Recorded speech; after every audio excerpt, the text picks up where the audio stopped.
We just finished a medical camp in some tea garden someplace, and we're packing up the stuff right now. And so interesting, you know, we always share the same message, and yet we're commenting on how there's proof that it's God working and not us. Because in my group today, I probably saw 75 people, 3 accepted, which is low.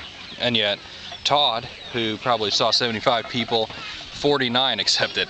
So you know, it's the same message. He had hardly any accept yesterday, and exact same message today, and people are just coming and coming, and it just proves that you know, God is the one who's doing the work and not us. It's not our words, it's what He is telling. And so it's good that this medicine has given us an opportunity to paint a picture of God's love, but also just to you know, provide a need for these people that they wouldn't otherwise have. I mean, if I turn around here, you can kind of see that this is a very remote place, that there are very few buildings here, that there's very little going on structurally, even with the roads are in horrible shape. And some of the people here make a living by picking tea out in the tea garden, and some of them I saw today were sitting on the river shore, and they pick up a rock and they use a hammer to make it smaller, because if they beat the rocks till they're small enough, then they can sell them as gravel for concrete.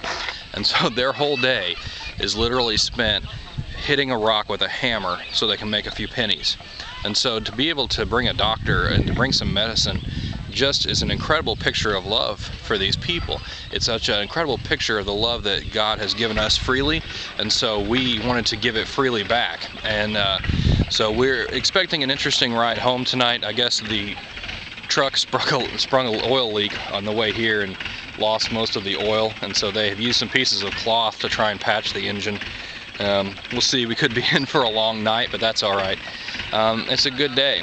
You know, we saw well over 200 people in the medical camp, and many believe today, and that's very good. And even more receive medical help free of charge. They know that we were not here, even if they didn't accept, they knew that we weren't here to create a job for ourselves or to take from them, but instead we were here to provide something for them.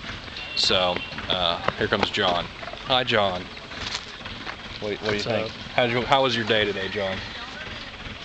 A lot of Catholics. A lot of Catholics who, you know, don't believe in a personal relationship with God. The Catholic Church here is evil.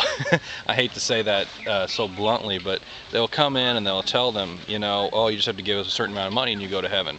Or just say these prayers over and over, but they don't ever say, give them a Bible or teach them how to understand anything. So that's very kind of evil the way they do that. So so that made it kind of difficult today for a few of us, but we're getting ready to pack up, so I'm gonna click the button for now, but more entries later, and maybe a few pictures. So that's all.